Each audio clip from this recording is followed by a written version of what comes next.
Windows 10 Microsoft Edge browser part 7. நம்ம Edge browser open பண்ணி வச்சுருக்கோம். நீங்கள் ஏற்கனவே யூஸ் பண்ண ப்ரௌசர்லாம் ஹோம் பேஜ் அப்படின்னு ஒரு டேப் இருக்கும்.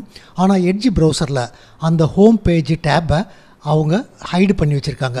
உங்களுக்கு ஹோம் பேஜை ஆட் பண்ணணும் அப்படின்னு நினச்சிங்கன்னா செட்டிங்கில் அட்வான்ஸ்டு செட்டிங்கை செலக்ட் பண்ணணும். இந்த இடத்துல ஷோ ஹோம் பேஜ் அப்படிங்கிற ஆப்ஷன் இருக்குது. இந்த பட்டனை நீங்கள் ஆன் பண்ணிங்கன்னா உங்களுடைய ப்ரௌசரில் இந்த இடத்துல ஹோம் பேஜ் வரும். இந்த பட்டனை ஆன் பண்ணுறோம். இந்த இடத்துல ஹோம் பேஜுடைய டேப் வந்துடுச்சு. இந்த ஹோம் பேஜை பொறுத்தவரை நீங்கள் ஒரே ஒரு சைட்டை மட்டும்தான் ஆட் பண்ண முடியும். ஒரு எக்ஸாம்பிளுக்கு நாம் இந்த இடத்துல google.com அப்படின்னு டைப் பண்ணிவிட்டு இந்த பேஜை சேவ் பண்ணிக்கிறோம். இதை க்ளோஸ் பண்ணிக்கிறோம். நீங்கள் இந்த ஹோம் பேஜை இப்போ நீங்கள் கிளிக் பண்ணிங்கன்னா உங்களுக்கு google.com ஓப்பன் ஆகும். ஹோம் பேஜில் ஏதாவது ஒரு வெப்சைட்டுடைய அட்ரஸை மட்டும்தான் நீங்கள் கான்ஃபிகர் பண்ண முடியும். அது மாதிரி நீங்கள் கான்ஃபிகர் பண்ணிட்டீங்கன்னா எப்போ வேணும்னாலும் இந்த ஹோம் டேப்பை கிளிக் பண்ணி அந்த பேஜை ஓப்பன் பண்ணிக்கலாம். இந்த இடத்துல ஃபேவரைட்டு அப்படிங்கிற ஆப்ஷன் இருக்குது. இதை பற்றி பார்ப்போம். இன்டர்நெட்டை பொறுத்தவரை நீங்கள் நிறையா வெப்சைட்டை ஓப்பன் பண்ணுவீங்க. சில வெப்சைட்டு உங்களுக்கு ரொம்ப முக்கியமாக இருக்கும்.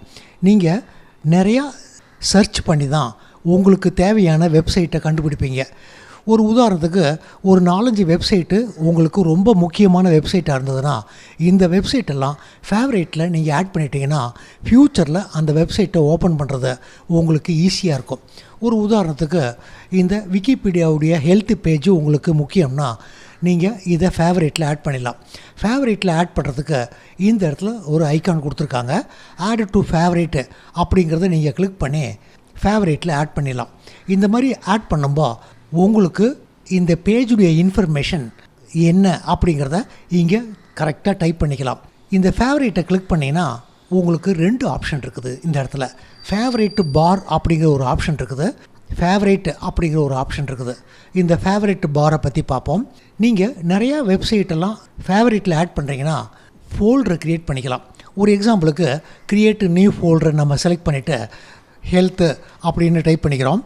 இந்த ஃபோல்டரை நம்ம செலக்ட் பண்ணிவிட்டு ஆடை கிளிக் பண்ணிக்கலாம். நீங்கள் இன்டர்நெட்டை நிறையா ப்ரௌஸ் பண்ணுறீங்கன்னா இந்த இடத்துல உங்களுக்கு தேவையான சப்ஜெக்ட்டுக்கு தகுந்த மாதிரி ஃபோல்டரை க்ரியேட் பண்ணிக்கலாம். ஒரு எக்ஸாம்பிளுக்கு விண்டோஸு சம்மந்தமானதுக்கெல்லாம் ஒரு ஃபோல்டரு, ஹெல்த்து, எஜுகேஷன் இது மாதிரி ஃபோல்டர்லாம் க்ரியேட் பண்ணிட்டீங்கன்னா உங்களுக்கு தேவையான வெப்சைட்டை ஃபேவரேட்டில் ஆட் பண்ணும்போது எந்த ஃபோல்டருக்குள்ளார ஆட் பண்ணணும் அப்படின்னு பார்த்து நீங்கள் ஆட் பண்ணிக்கலாம். நீங்கள் நிறையா ப்ரௌஸ் பண்ணுறீங்கன்னா ஒவ்வொரு வெப்சைட்டையும் திரும்ப நம்மளால் தேட முடியாது. முக்கியமான வெப்சைட்டை பார்க்கும்போது நீங்கள் நிச்சயமாக அதை ஃபேவரேட்டில் ஆட் பண்ணி வச்சுக்கணும். அந்த மாதிரி ஆட் பண்ணிட்டீங்கன்னா ஃப்யூச்சரில் உங்களுக்கு ஒர்க் பண்ணுறது ஈஸியாக இருக்கும். நம்ம க்ரியேட் பண்ண ஹெல்த்துங்கிற ஃபோல்டருக்குள்ளார இதை ஆட் பண்ணிட்டோம். இப்போ நம்ம வேறு ஒரு வெப்பேஜில் இருக்கோம். அந்த ஹெல்த்து விக்கிபீடியா வெப்பேஜை ஓப்பன் பண்ணணும் அப்படின்னு நினச்சிங்கன்னா இங்கே கிளிக் பண்ணிங்கன்னா உங்களுக்கு ஃபேவரேட் ஆப்ஷன் இருக்கும். இந்த இடத்துல ஹெல்த்தை செலக்ட் பண்ணிங்கன்னா அதுக்குள்ளார ஹெல்த்து விக்கிபீடியா அப்படிங்கிற பேஜ் இருக்கும். இதை கிளிக் பண்ணோம்னா நமக்கு அந்த பேஜ் ஓப்பன் ஆகும். இதுவே இன்னும் ஒரு டேப்பில் அதை ஓப்பன் பண்ணணும் அப்படின்னு நினச்சிங்கன்னா ரைட் கிளிக் பண்ணிவிட்டு ஓப்பன் இன் நியூ டேப் அப்படிங்கிறத செலக்ட் பண்ணிக்கலாம். நீங்கள் கூகுள் சர்ச் இன்ஜினை யூஸ் பண்ணுறீங்க, மெயில் யூஸ் பண்ணுறீங்க, பேங்க் சம்மந்தமான ஒரு சைட்டை யூஸ் பண்ணுறீங்கன்னா இந்த ஃபேவரேட்டுக்குள்ளார அதை ஆட் பண்ணிட்டீங்கன்னா அதை ஈஸியாக உங்களால் அக்சஸ் பண்ண முடியும்.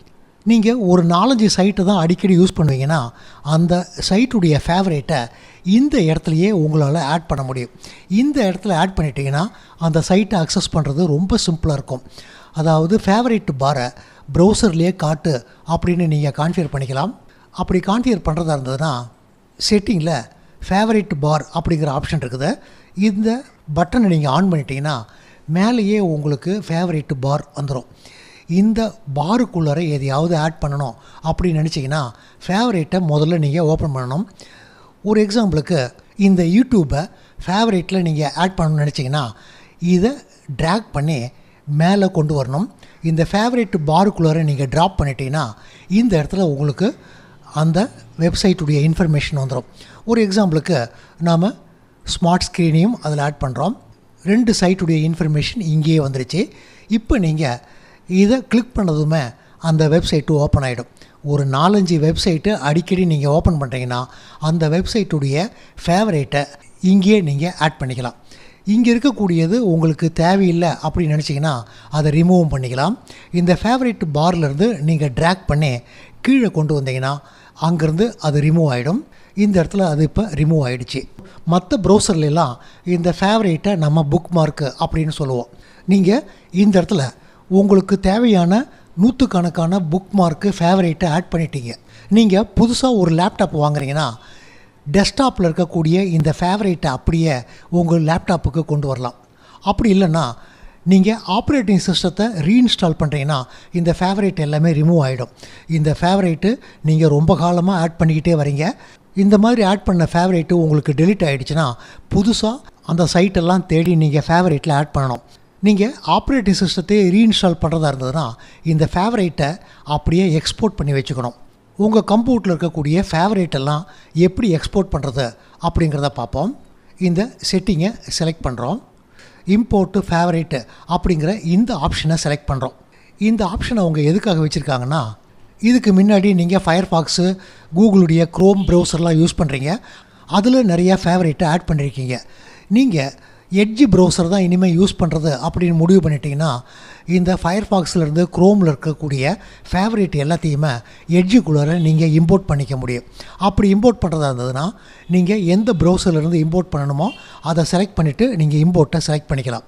இதுக்கு கீழே உங்களுக்கு எக்ஸ்போர்ட் டு ஃபைல் அப்படிங்கிற ஒரு ஆப்ஷன் இருக்குது. இதை நம்ம செலக்ட் பண்ணுறோம். எட்ஜுடைய ஃபேவரேட்டை நம்ம எக்ஸ்போர்ட் பண்ணுறதுக்கு ஒரு நேமை செட் பண்ணணும். எந்த டேட்டில் நம்ம எக்ஸ்போர்ட் பண்ணுறோம் அப்படிங்கிற இன்ஃபர்மேஷன் உங்களுக்கு டிஃபால்ட்டாக வந்துருச்சு. நம்ம டெஸ்க்டாப்லேயே இதை எக்ஸ்போர்ட் பண்ணுறோம். சேவை செலக்ட் பண்ணிக்கிறோம்.